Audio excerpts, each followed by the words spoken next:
Chapter 13, Nicholas Flamel. Dumbledore had convinced Harry not to go looking for the Mirror of Erised again, and for the rest of the Christmas holidays, the invisibility cloak stayed folded at the bottom of his trunk. Harry wished he could forget what he'd seen in the mirror as easily, but he couldn't. He started having nightmares. Over and over again, he dreamed about his parents disappearing in a flash of green light, while a high voice cackled with laughter. You see, Dumbledore was right. That mirror could drive you mad, he said Ron when Harry told him about the dreams. Hermione, who came back the day before the term started, took a different view of things. She was torn between horror at the idea of Harry being out of bed, roaming the school 3 nights in a row, if Filch had caught you, and disappointment that he hadn't at least found out who Nicholas Flamel was. They had almost given up hope of ever finding Flamel in a library book, even though Harry was still sure he'd read it somewhere. Once term had started, they were back to skimming through books for 10 minutes during their breaks. Harry had even less time than the other two because Quidditch practice had started. Wood was working the team harder than ever. Even the endless rain that had replaced the snow couldn't dampen the spirits. The Weasleys complained that Wood was becoming a fanatic, but Harry was on Wood's side. If they won their next match against Hufflepuff, they would overtake Slytherin in the House Championship for the first time in 7 years. Quite apart from wanting to win, Harry found that he had fewer nightmares when he was tired after training. Then, during one particularly wet and muddy practice session, Wood gave the team a bit of bad news. He'd just gotten very angry with the Weasleys, who kept dive-bombing each other and pretending to fall off their brooms. Will you stop messing around, he yelled. That's exactly the sort of thing that'll lose us the match. Snape's refereeing this time, and he'll be looking for any excuse to knock points off of Gryffindor. George Weasley really did fall off his broom at these words. Snape's refereeing? He spluttered through a mouthful of mud. When's he ever refereed a Quidditch match? He's not going to be fair if we might overtake Slytherin. The rest of the team landed next to George to complain, too. It's not my fault, said Wood. We've just got to make sure we play a clean game so Snape hasn't got an excuse to pick on us. Which was all very well, thought Harry, but he had another reason for not wanting Snape near him while he was playing Quidditch. The rest of the team hung back to talk to one another as usual at the end of the practice, but Harry headed straight back to the Gryffindor common room, where he found Ron and Hermione playing chess. Chess was the only thing Hermione ever lost at, something Harry and Ron thought was very good for her. Don't talk to me for a moment, said Ron when Harry sat down next to him. I need to concentrate. He caught sight of Harry's face. What's the matter with you? You look terrible. Speaking quietly so that no one else would hear, Harry told the other two about Snape's sudden, sinister desire to be a Quidditch referee. Don't play, said Hermione. Say you're ill, said Ron. Pretend to break your leg, Hermione suggested. Really break your leg, said Ron. I can't, said Harry. There isn't a reserve seeker. If I back out, Gryffindor can't play at all. At that moment, Neville toppled into the common room. How he had managed to climb through the portrait hole was anyone's guess, because his legs had been stuck together with what they recognized at once as the leg locker curse. He must have had to bunny hop all the way up to Gryffindor Tower. Everyone fell over laughing except Hermione, who leapt up and performed the counter curse. Neville's legs sprang apart, and he got to his feet, trembling. What happened? Hermione asked him, leaning over to sit with them, Harry and Ron. Malfoy, said Neville shakily. I met him outside the library. He said he'd been looking for someone to practice that on. Go to Professor McGonagall, Hermione urged Neville. Report him. Neville shook his head. I don't want more trouble, he mumbled. You've got to stand up to him, Neville, said Ron. He's used to walking all over people, but that's no reason to lie down in front of him and make it easier. There's no need to tell me I'm not brave enough to be in Gryffindor. Malfoy has already done that. Neville choked out. Harry felt in the pocket of his robes and pulled out a chocolate frog, the very last one from the box Hermione had given him for Christmas. He gave it to Neville, who looked as though he might cry. "You're worth 12, Malfoy," said Harry. "The Sorting Hat chose you for Gryffindor, didn't it? And where's Malfoy? In stinking Slytherin." Neville's lips twitched in a weak smile as he unwrapped the frog. "Thanks, Harry. I think I'll go to bed. Do you want the card? You collect them, don't you?" As Neville walked away, Harry looked down at the famous wizard card. "Dumbledore again," he said. "He was the first one I ever..." He gasped. He stared at the back of the card. Then he looked up at Ron and Hermione. "I found him," he whispered. "I found Flamel. I told you I'd read the name somewhere before. I read it on the train coming here. Listen to this. Dumbledore is particularly famous for his defeat of the dark wizard Grindelwald in 1945, for the discovery of the 12 uses of dragon's blood, and his work on alchemy with his partner Nicholas Flamel." Hermione jumped to her feet. She hadn't looked so excited since they'd gotten back the marks from the very first piece of homework. "Stay there," she said. She sprinted up the stairs to the girls' dormitories. Harry and Ron barely had time to exchange mystified looks before she was dashing back, an enormous book in her arms. "I never thought to look in here," she whispered excitedly. "I got this out of the library weeks ago for a bit of light reading." "Light," said Ron, but Hermione told him to be quiet until she'd looked something up, and started flicking frantically through the pages, muttering to herself. At last, she found what she was looking for. "I knew it. I knew it." "Are we allowed to speak yet?" said Ron grumpily. Hermione ignored him. "Nicholas Flamel," she whispered dramatically, "is the only known maker of the Sorcerer's Stone." This didn't quite have the effect that she'd expected. "The what?" said Harry and Ron. "Oh, honestly, don't you two read? Look, read that there." She pushed the book toward them, and Harry and Ron read. "The ancient study of alchemy is concerned with making the Sorcerer's Stone, a legendary substance with astonishing powers. The stone will transform any metal into pure gold. It also produces the elixir of life, which will make the drinker immortal. There have been many reports of the Sorcerer's Stone over the centuries, but the only stone currently in existence belongs to Nicholas Flamel, the noted alchemist and opera lover. Mr. Flamel, who has celebrated his 665th birthday last year, enjoys a quiet life in Devon with his wife, Pernell, 658. "See?" said Hermione, when Harry and Ron had finished. "The dog must be guarding Flamel's Sorcerer's Stone. I bet he asked Dumbledore to keep it safe for him because they're friends and he knew someone was going after it. That's why he wanted the stone moved out of Gringotts." "A stone that makes gold and stops you from ever dying," said Harry. "No wonder Snape's after it. Anyone would want it." "And no wonder we couldn't find Flamel in a study of recent developments in wizardry," said Ron. "He's not exactly recent. He's 665, is he?"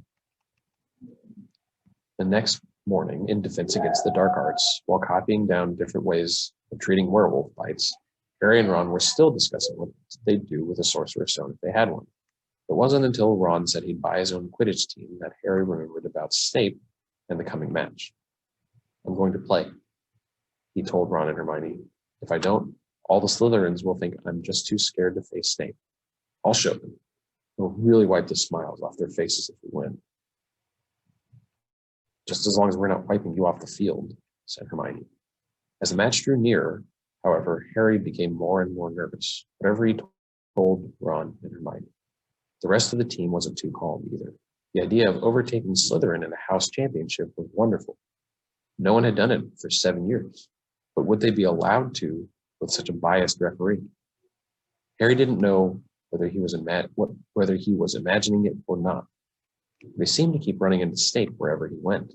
At times, he even wondered whether Snape was following him, trying to catch him on his own. Potions lessons were turning into a sort of weekly torture. Snape was so horrible to Harry. Could Snape possibly know they'd found out about the Sorcerer's Stone? Snape didn't see how he could, yet he sometimes had the horrible feeling that Snape could read minds. Harry knew When they wished him good luck outside the locker rooms next afternoon, then Ron and Hermione were wondering whether they'd ever see him alive again. This wasn't what you'd call comforting. Harry had hardly heard a word of Wood's pep talk as he pulled out his Quidditch robes and picked up his Nimbus 2000.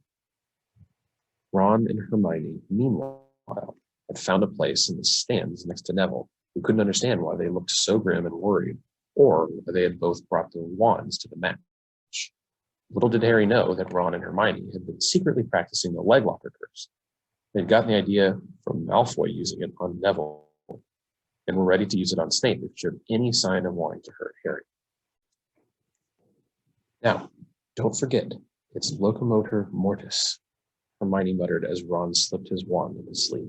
I know, Ron snapped. Don't nag. Back in the locker room, Wood had taken Harry aside. Don't want to pressure you, Potter, but if we ever need an early capture of the snitch, it's now. Finish the game before Snape can favor Hufflepuff too much. The whole school's out there, said Fred Weasley, peering out of the door. Even, blimey, Dumbledore's come to watch. Harry's heart did a somersault. Dumbledore, he said, dashing through the door to make sure. Fred was right. There was no mistaking that silver beard. Harry could have laughed out loud with relief. He was safe. There was simply no way Snape would dare try to hurt him if Dumbledore was watching. Perhaps that was why Snape was looking so angry as the teams marched onto the field, something that Ron noticed too. I've never seen Snape look so mean, he told Hermione. Look, they're off. Ouch. Someone had poked Ron in the back of the head. It was Malfoy. Oh, sorry, Weasley, didn't see you there. Malfoy grinned broadly at Crabbe and Goyle. Wonder how long Potter's going to stay on his broom this time. Anyone want to bet? What about you, Weasley? Ron didn't answer. Snape had just awarded Hufflepuff a penalty because George Weasley had hit a bludger. Hermione, with all her fingers crossed in her lap, was squinting fixedly at Harry, who was circling the game like a hawk, looking for the snitch. You know how I think they choose people for the Gryffindor team? Said Malfoy loudly a few minutes later as Snape awarded Hufflepuff another penalty for no reason at all. It's people they feel sorry for. See, there's Potter, who's got no parents. Then there's the Weasleys, who've got no money. You should be on the team, Longbottom. You've got no brains. Neville went bright red and turned in his seat to face Malfoy. I'm worth 12 of you, Malfoy, he stammered. Malfoy, Crabbe, and Goyle howled with laughter, but Ron, still not daring to take his eyes from the game, said, You tell him, Neville. Longbottom, if brains were gold, you'd be poorer than Weasley, and that's saying something. Ron's nerves were already stretched to the breaking point with anxiety about Harry. I'm warning you, Malfoy. One more word. Ron, said Hermione. Harry. What? Where? Harry suddenly had gone into a spectacular dive which drew gasps and cheers from the crowd. Hermione stood up, her crossed fingers in her mouth as Harry streaked towards the ground like a bullet. You're in luck, Weasley. Potter's obviously spotted some money on the ground, said Malfoy. Ron snapped. Before Malfoy knew what was happening, Ron was on top of him, wrestling him to the ground. Neville hesitated and clambered over the back of his seat to help. Come on, Harry, Hermione screamed, leaping into her seat to watch as Harry sped straight up at Snape. She didn't even notice Malfoy and Ron rolling around under her seat, or the scuffles and yelps coming from the whirl of fists that were Crabbe, Neville, and Goyle. Up in the air, Snape turned on his broomstick just in time to see something scarlet shoot past him, missing him by inches. The next second, Harry pulled out of the dive, raised his arms in triumph. The snitch collapsed in his hand. The stands erupted. It had to be a record. No one could ever remember the snitch being caught so quickly. Ron, where are you? The game's over. Harry's won. We've won. Gryffindor is in the lead, shrieked Hermione, dancing up and down on her seat and hugging Parvati Patil in the row in front. Harry jumped off his broom, a foot on the ground. He couldn't believe it. He'd done it. The game was over. And it had barely lasted 5 minutes. As the Gryffindors came spilling onto the field, he saw Snape land nearby, white-faced, tight-lipped. Then Harry felt a hand on his shoulder and looked up into Dumbledore's smiling face. "Well done," said Dumbledore quietly, so that only Harry could hear. "Nice to see you haven't been brooding about the mirror, been keeping busy. Excellent." Snape spat bitterly on the ground. Harry left the locker room alone some time later to take his Nimbus 2000 back to the broom shed. He couldn't ever remember feeling happier. He'd really done something to be proud of now. No one could say that he was just a famous name anymore. The evening air had never smelled so sweet. He walked over to the damp grass, reliving the last hour in his head, which was a happy blur. The Gryffindors running to lift him onto their shoulders, Ron and Hermione in the distance, jumping up and down, Ron cheering through a heavy nosebleed. Harry had reached the shed. He leaned against the wooden door and looked up at Hogwarts, with his windows glowing red in the setting sun. Gryffindor in the lead. He'd done it. He'd shown Snape. And speaking of Snape, a hooded figure came swiftly down the front steps of the castle, clearly not wanting to be seen. It walked as fast as possible toward the Forbidden Forest. Harry's victory faded from his mind as he watched. He recognized the figure's prowling walk. Snape, sneaking into the forest while everyone else was at dinner. What was going on? Harry jumped back on his Nimbus 2000 and took off. Gliding silently over the castle, he saw Snape enter the forest at a run. He followed. The trees were so thick he couldn't see where Snape had gone. He flew in circles, lower and lower, brushing the tops of the trees until he heard voices. He glided toward them and landed noiselessly in a towering beech tree. He climbed carefully along one of the branches, holding tight to his broomstick, trying to see through the leaves. Below, in a shadowy clearing, stood Snape, but he wasn't alone. Quirrell was there too. Harry couldn't make out the look on his face, but he was stuttering worse than ever. Harry strained to catch what they were saying. Don't you know why you wanted to meet here of all places, Severus? Oh, I thought we'd keep this private, said Snape, his voice icy. Students aren't supposed to know about the Sorcerer's Stone, after all. Harry leaned forward. Quirrell was mumbling something. Snape interrupted. Have you found out how to get past the Beast of Hagrid yet? But Severus, you don't want me as your enemy, Quirrell, said Snape, taking a step toward him. I don't know what you mean. You know perfectly well what I mean. An owl hooted loudly, and Harry nearly fell out of the tree. He steadied himself in time to hear Snape say, Your little bit of hocus pocus. I'm waiting. I don't.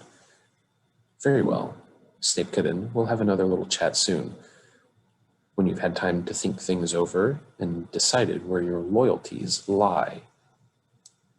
He threw his cloak over his head and strode out of the clearing.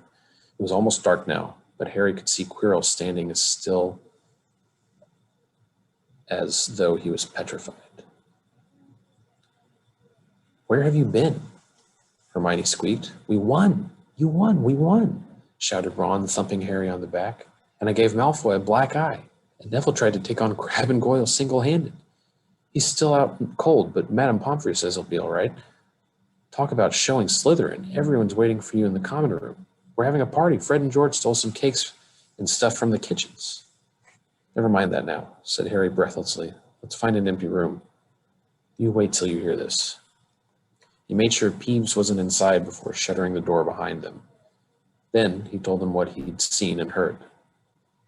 So we were right. It is the Sorcerer's Stone, and Snape's trying to force Quirrell to help him get it. He asked if he knew how to get past Fluffy, and he said something about Quirrell's hocus pocus. I reckon there are other things guarding the stone apart from Fluffy. Loads of enchantments, probably. And Quirrell would have done some anti-dark arts spell that Snape needs to break through. So you mean the stone's only safe as long as Quirrell stands up to Snape? Said Hermione in alarm. It It'll be gone by next Tuesday, said Ron.